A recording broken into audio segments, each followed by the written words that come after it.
ऐ मेरे अल्लाह, दर इल्म के सदक़े से हमें इल्म अता फरमा, आमीन। अस्सलाम वालेकुम, वेलकम टू दर इल्म एकेडमी। आज का जो हमारा टॉपिक है, very simple topic, errors and uncertainty. किसी भी फिजिकल मेजरमेंट्स के अंदर किसी हद तक जो कैलकुलेशंस होती हैं, जो मेजरमेंट्स होती हैं, वो अनसर्टन और इम्प्रिसाइज होती हैं। मतलब कि आप उस कैलकुलेशन को, उस रिज़ल्ट को 100% जो है 100% करेक्ट नहीं कह सकते। उसमें किसी न किसी किस्म का एरर और अनसर्टेनिटी पाई जाती है। और एरर्स अगर पाए भी जाते हैं तो एक लिमिट होती है एरर को एडमिसिबल होने की। एडमिसिबल होते हैं एरर एक लिमिट तक। एरर्स क्या है, डेफिनेशन क्या है? Errors is actually the deviation of measured value from the actual value, that is the error. और एरर की वजह क्या होती है, फैक्टर्स क्या होते हैं? नेग्लिजेंसी। नेग्लिजेंसी किसकी? उस पर्सन की जो प्रैक्टिकल जो है परफॉर्म कर रहा है, ठीक है, उसकी नेग्लिजेंसी है। Second thing is faulty apparatus, कि जो अपरेटस आपके पास है उसके अंदर किसी किस्म का फॉल्ट पाया जाए। वो फॉल्ट कैसा होता है? वो जीरो एरर की फॉर्म में होता है, पुअर कैलिब्रेशन की फॉर्म में होता है। हम उसको आगे पढ़ते हैं, देखते हैं। तीसरी चीज़ है in appropriate method. In appropriate method किसका? वही पर्सन का। मतलब कि वो जो मेथड या टेक्निक इस्तेमाल कर रहा है पर्सन, वो इनअप्रोप्रिएट है रिजल्ट हासिल करने के लिए। तब आपको चांसेस होंगे रीडिंग के अंदर एरर्स के पाए जाने के। अब एरर्स के बाद हम पढ़ते हैं अनसर्टेनिटी, कि किसी भी रीडिंग के अंदर शक की जो गुंजाइश होती है उसकी वजह क्या होती है। उसकी पहली वजह होती है लिमिटेशन ऑफ द इंस्ट्रूमेंट। किसी भी इंस्ट्रूमेंट की लिमिट के, वो कितने हद तक प्रिसाइजली मेजरमेंट कर सकता है। अगर एक इंस्ट्रूमेंट की जो लिमिट है उससे आप बिलो जाने की कोशिश करेंगे तो आपके पास रिजल्ट रीडिंग नहीं आएगी। लेट्स सपोज, जैसे कि मैं कहता हूँ कि मेरे पास स्क्रू गेज है, वो 1 मिलीमीटर तक की स्मॉलेस्ट रीडिंग दे सकता है। तो अगर आप उसे चाहेंगे माइक्रोमीटर में रीडिंग दे तो दैट इज़ नॉट पॉसिबल। अच्छा, second thing is natural variation. किसकी? Of the object being measured. वो जो ऑब्जेक्ट मेजर कर रहे हो आप, उसकी नेचुरल वेरिएशंस क्या है।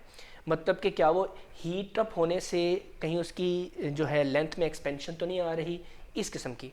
अच्छा, उसके बाद तीसरी है natural imperfection. Natural imperfection of a person sense, जो परफॉर्म कर रहा है, परफॉर्मर जो है, उसकी नेचुरल इम्परफेक्शन, मतलब उसको प्रैक्टिकल करने का तरीका नहीं आता और वो उसको परफॉर्म कर रहा है, तो वो उसकी नेचुरल इम्परफेक्शन कहलाएगी। अच्छा, अब हम बात करते हैं, that was a short brief review about the errors and uncertainties. अब हम मूव करते हैं टाइप्स ऑफ एरर की तरफ। एरर्स की कितनी किस्में हैं?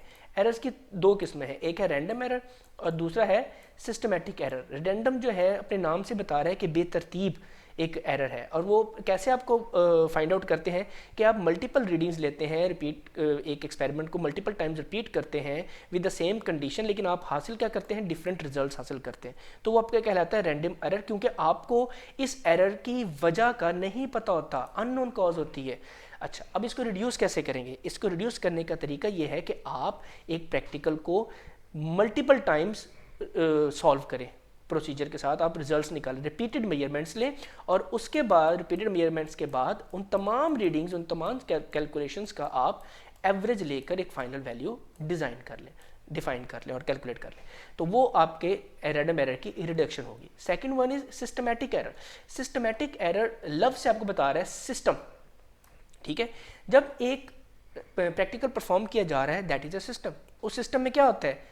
ऑपरेटर्स बजाते खुद होता है, और उसके बाद वो परफॉर्मर होता है जो उस प्रैक्टिकल को परफॉर्म कर रहा होता है। मतलब कि एरर अगर होगा सिस्टमैटिक तो दो वजूहत होंगी, या तो फॉल्टी ऑपरेटर्स होगा या वो दूसरा शख्स का इनएक्सपीरियंस भी कह सकते हैं। अब हम बात करते हैं फॉल्टी ऑपरेटर्स का क्या मतलब है। फॉल्टी ऑपरेटर्स का मतलब ये है कि हो सकता है कि वो जो एरर है उसके अंदर, सॉरी एरर नहीं, वो जो ऑपरेटर्स है उसके अंदर जो है जीरो एरर पाया जा रहा है। अब जीरो एरर क्या है? आपको पता है पॉजिटिव एरर होता है, नेगेटिव एरर होता है, उनके करेक्शंस होती हैं, ये आपने 9th के अंदर पढ़ा हुआ है। Second thing is poor calibration. वो जो इंस्ट्रूमेंट आपको दिए गए उसकी कैलिब्रेशन पुअर कैलिब्रेशन है, मतलब कि वो सही तरीके से आपको, लेट्स सपोज स्क्रू गेज है, उसके वर्नियर कैलिपर्स है, उसके जॉज जो है वो फुली बंद नहीं हो रहे, तो उसकी पुअर कैलिब्रेशन में काउंट होगा। तीसरी थिंग चीज़ क्या है? Incorrect marking. मतलब वो जो रीडिंग्स, वो जो स्केल्स बनाया हुआ है उस ऑपरेटर्स के ऊपर, वो इनकरेक्ट हो, उसकी मार्किंग इनकरेक्ट हो, तो ये सारा का सारा फॉल्टी ऑपरेटर्स आ जाता है। अब नेक्स्ट क्वेश्चन इज कि हम इस एरर को फिर रिड्यूस करेंगे, कैसे करेंगे? रिड्यूस करेंगे बाय कंपेरिंग, कंपैरिजन।